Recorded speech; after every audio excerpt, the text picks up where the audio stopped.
क्यों बांटते हो तुम हमें अनजान की तरह, क्यों बांटते हो तुम हमें अनजान की तरह।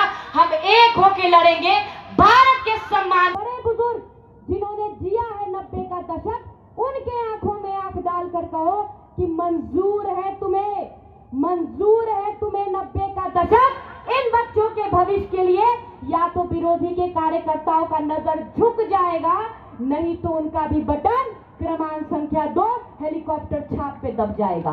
मैं आप लोग से कहना चाहती हूँ, केंद्र सरकार की योजना हो या राज्य सरकार की, जरूरतमंद को अनाज हो, उज्ज्वला गैस योजना से गैस हो, किसान निधि से राशि हो, इलाज के लिए आयुष्मान कार्ड हो, अरे महिलाओं को तो शौचालय देके इज्जत घर देने की बात हो, जब हमारे देश के प्रधानमंत्री ये योजनाएं, ये लाभ हर जाति हर धर्म के लोगों को देते हैं। आज कोरोना महामारी में जब देश में कोरोना हुआ था और इस देश के कई वासी अन्य देश में फंसे थे, तो हमारे देश के प्रधानमंत्री ने वंदे भारत चला के इस देश के वासियों को वापस लाने का काम किया और जात पात धर्म के आधार पे नहीं, भारतीय नागरिकता के आधार पे लाने का काम किया।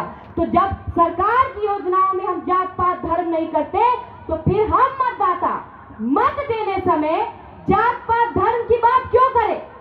जब बिहार के बाहर हम बिहारी कहलाते हैं और इस देश के बाहर हम भारतीय कहलाते हैं, तो इस बिहार के अंदर भी हमारा जात भी भारतीय, हमारा धर्म भी भारतीय, हमारी पहचान भी भारतीय और हमारा मतदान भी भारत माँ के नाम होगा।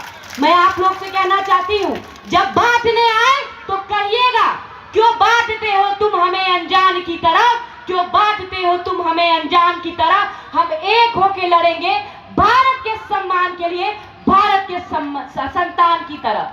जब हमारे देश के प्रधानमंत्री मन से दहाड़ते हैं अब की बार 400 पार, तो खुद पे गुरूर और गुमान करके नहीं दहाड़ते, वो 140 करोड़ अपने परिवार, 140 करोड़ मतदाताओं पे गुरूर और गुमान करके दहाड़ते हैं अब की बार 400 पार। और जिस व्यक्ति ने इस देश का झंडा ऊंचा किया है, जिस व्यक्ति ने विश्व में भारतीयों का मान और सम्मान बढ़ाया है, अगर उस व्यक्ति ने 400 पार का नारा लगा ही दिया है, तो आइए हम भी संकल्प लिख के कहते हैं कि ऐसे व्यक्ति के सम्मान में 399 की जीत भी हमें गवारा नहीं, हमें तो 400 पार ही चाहिए। मैं लास्ट में अंतिम में आपको कहना चाहूंगी कि देश के मतदाता भी देश के सैनिक से कम नहीं होते।